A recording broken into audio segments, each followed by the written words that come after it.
Hello, sketchers. This is the first of three parts, urban sketching, part one, seeing and drawing. Before we get started on the drawing part, I just want to mention that when you're sketching, any kind of sketchbook will work, but I found that the best type of paper is mixed media because you're going to be watercoloring this, and the cheaper sketchbooks that have just thin, flimsy paper will not accept the water or the color very well. And your colors will be a little washed out and your pages will buckle.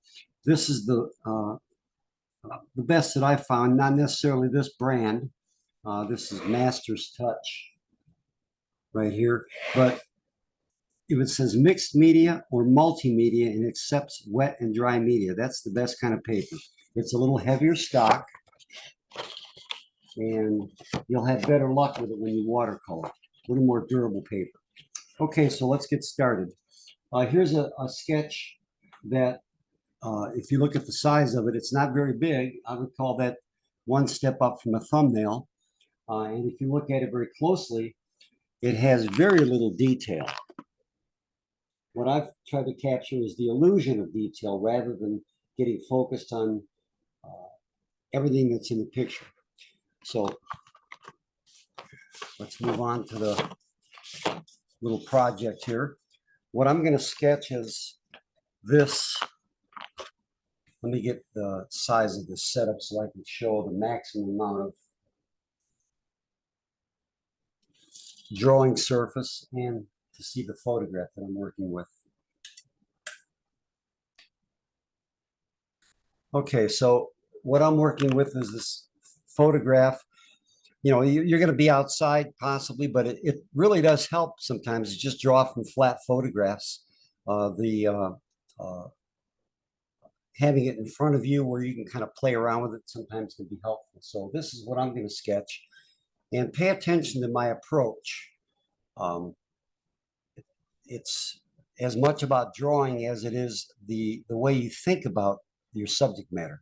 So probably like I've said in class, if you've taken one of the workshops, is drawing is 75% seeing and 25% drawing.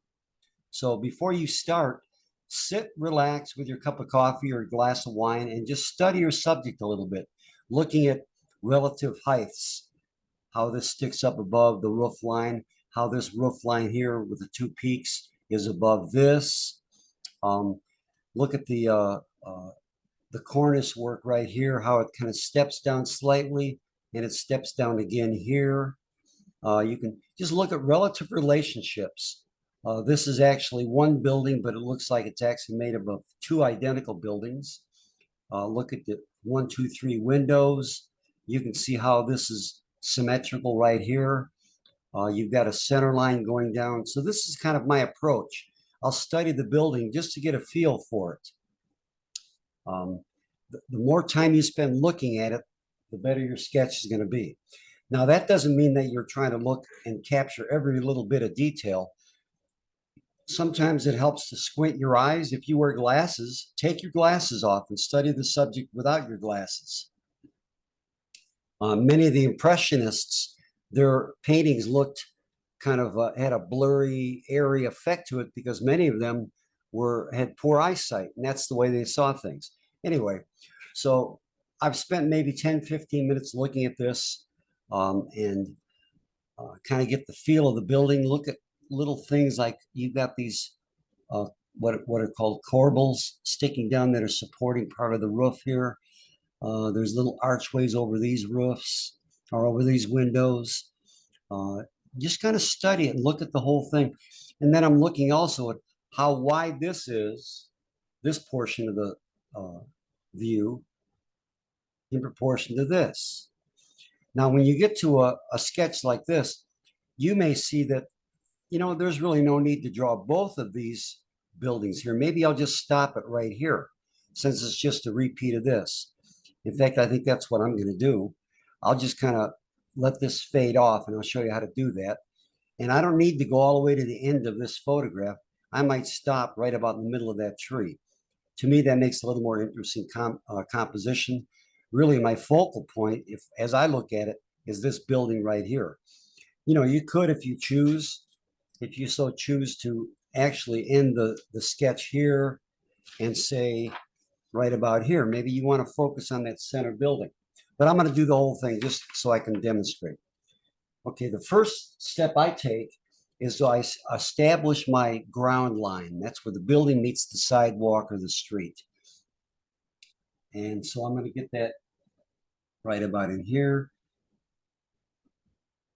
And you can have some wiggle to your line. It adds a little bit of character to your sketch. Okay, there's my ground line. The next thing I want to do is establish how wide my drawing is going to be. Now, the way this is set up, it takes up almost the whole page. I'm going to make my sketch a little bit smaller than this just so I can talk about proportion. So I establish the sides. Don't worry about the top of it yet. Just establish the sides. So this edge right here, I'm going to put right about in here. And it's just a light thinking line. It's a line that represents what my eye did. I looked along this line. And so I put it down. If you think it, sketch it. Now, let's see. You can kind of see the line. I'm keeping them real light. And then where I'm going to basically end this drawing is right about in here. I'm not going to show both those windows. I may move this tree over just a little bit. So there's the end of my drawing right here. And that's going to represent this edge right here where it goes through. Okay, now is where you establish the height of it. And even before I do that, I'm going to look at the proportions between here and here. I see the edge of this building is almost the center point. Can you see that? Between, this is going to be my composition. That's almost the center point. So right about in here. So here's the edge of that building. That way I don't get things way out of proportion. I'm going to draw a little bit darker so that you can see my thinking lines, but they'll disappear as you start to sketch. Okay, so this building is going to fit in here. This building is going to fit right about in here. And this much right here is what I'm going to show of the partial view of this building. Okay, this I know is going to be divided right down the middle. So I'm thinking it, so I'm going to sketch it. See how I'm dividing up that space a little bit? Just to get a rough idea. Now, if I were doing this for myself, these lines would be so light, I'd just barely be able to see them myself. Okay, now is when I put in the height of the building. So if I'm looking at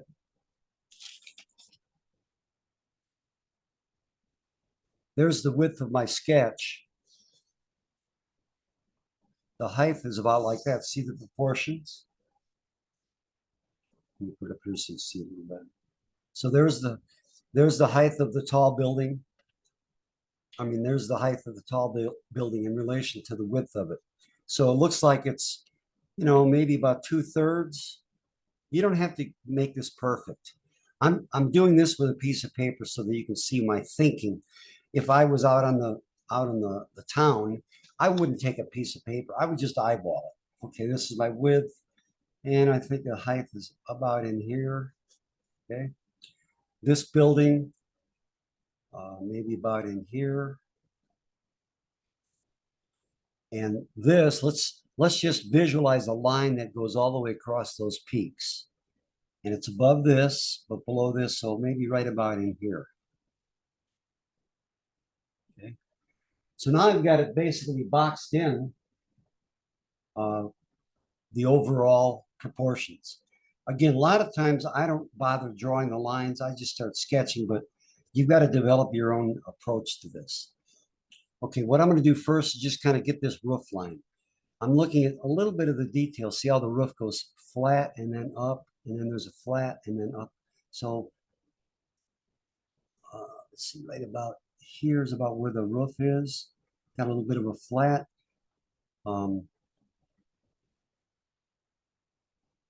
This is this width right here. So I'm going to draw a line all the way across. So my roof peak will go something like this, flat across, up, and then back again.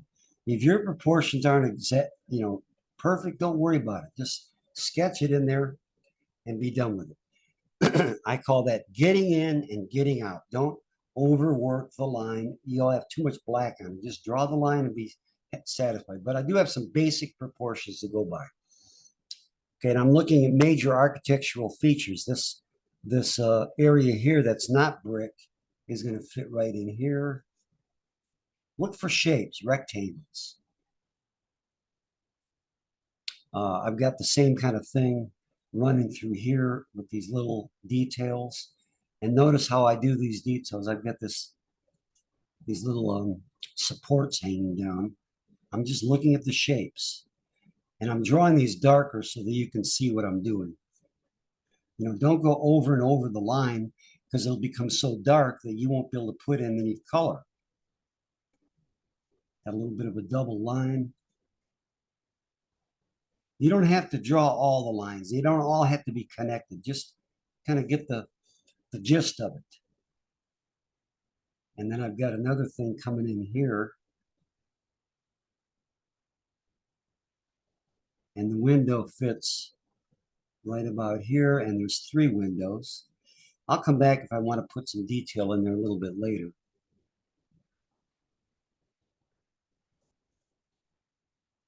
Window fits in there. See how my lines are kind of broken a little bit? If you look real close.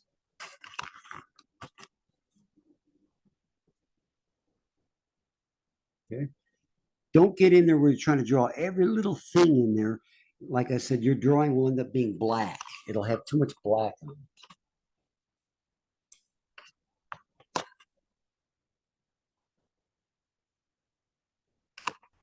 Got to readjust it now because I moved the camera. Okay, got that much. Then there's a detail going across here. And if your proportions are off just a little bit, I made that line light enough. I could always move that ground line down, but I'm not going to. So I've got this divided into thirds. See, I'm just dividing up the space and not worrying about the detail. And we've got some posts in here that add some thickness. And you got a window at the top of each of these windows. Just kind of a broken line, then it does the same thing at the bottom.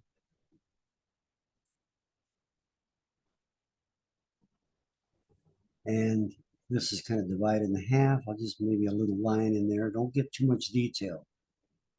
I'll come back to the windows. There's a lot of little detail that I can fake in there. Let's go on to what I kind of do is when I work on a sketch, I'll work on all of it at the same time, come back and forth.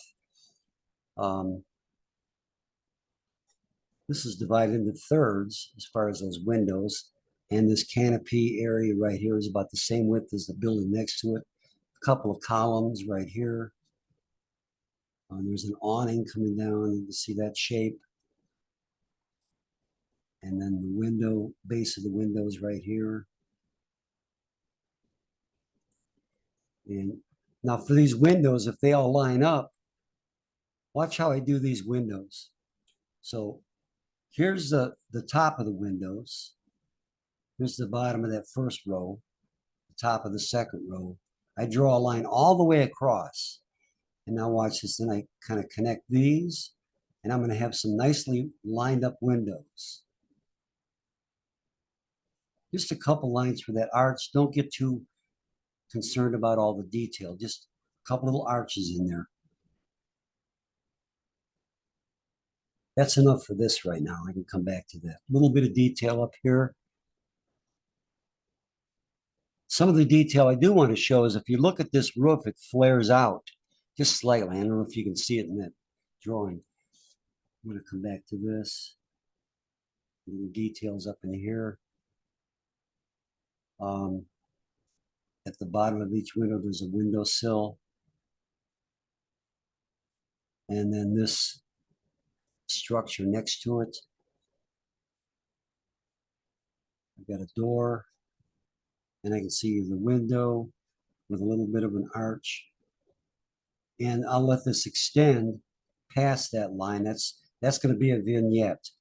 And so that it doesn't look like your buildings are just floating in air.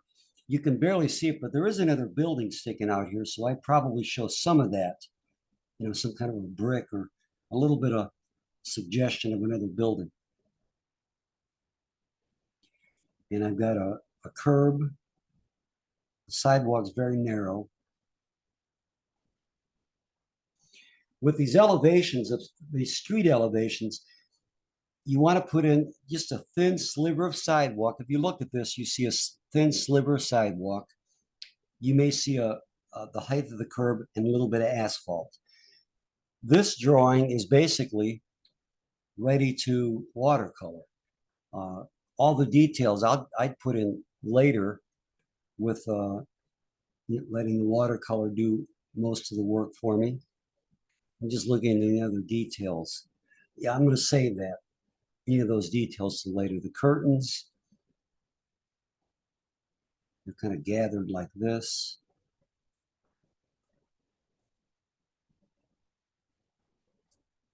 Keep your detail to a minimum. And I can work in some of the detail. This doorway is a recess. So let's see a few things. This tree right here. Don't just draw a blob. Okay. Draw what you see, not what you know. Don't just put a blob in there. This is a very jaggedy, broken line. Keep your trees and foliage done with broken lines. Let me do it up here to show you. So, I put in a trunk, maybe a branch or two, but the watercolor is going to do the work. I just want to define a rough area that's very jaggedy, broken lines, and the foliage goes behind the branches, and then some of the, we'll zoom in on that. That's how I do trees. You can see the broken lines. It's not drawn 100%. But see how I sketched in part of a trunk? Part of the tree goes behind that trunk on the backside, and then a little bit of foliage to hide the trunk going up into the tree. At that size, that's all the detail you want. Okay. Don't sketch in clouds, none of that. The watercolor is going to do the work. Keep your lines light. You can always go back over them and define some of the edges that are more predominant. Like this edge here would be more predominant. The division between those two buildings. You've got a little bit of detail here. This represents the shadows of these things right here. And you got the same thing going on here. I'm just creating the illusion of detail.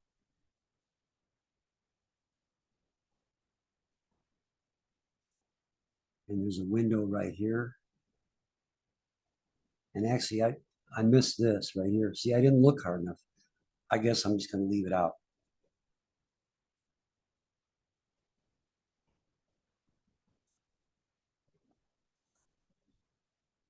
I'm just putting a little bit more detail quickly.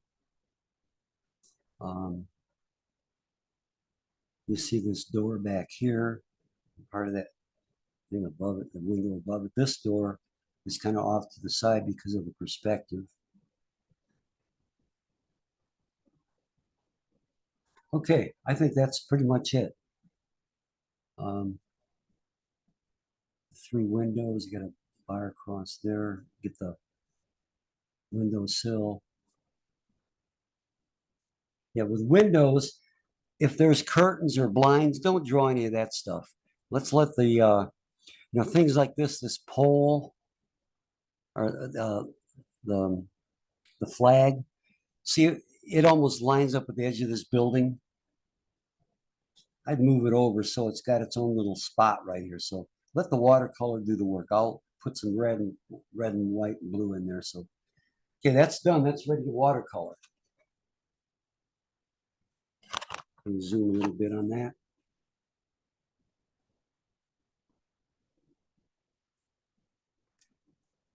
and finish that tree.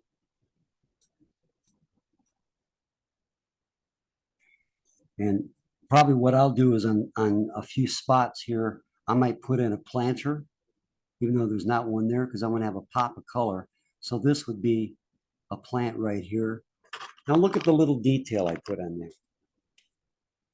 I just got a planter, rough planter, and just a really rough outline of where the planter would go. That gives me a chance to put some pop of color in there.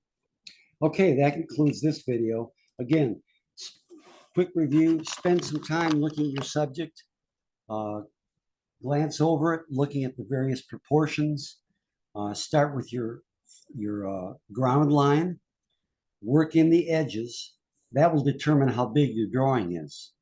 If you start going with the height of it first, by the time you work out here, half of your drawing is going to be off the page. So start with the bottom, work out your widths. Okay, that defines, now I know my drawing will fit on the page, and then go with the heights. A lot of broken lines, don't worry about a lot of the detail. You can finish that off a little later. Keep it really rough, sloppy, but accurate. Okay, that's the end of this video. The next one, we're going to get into the watercolor. Number 3, we'll do the finishing touches.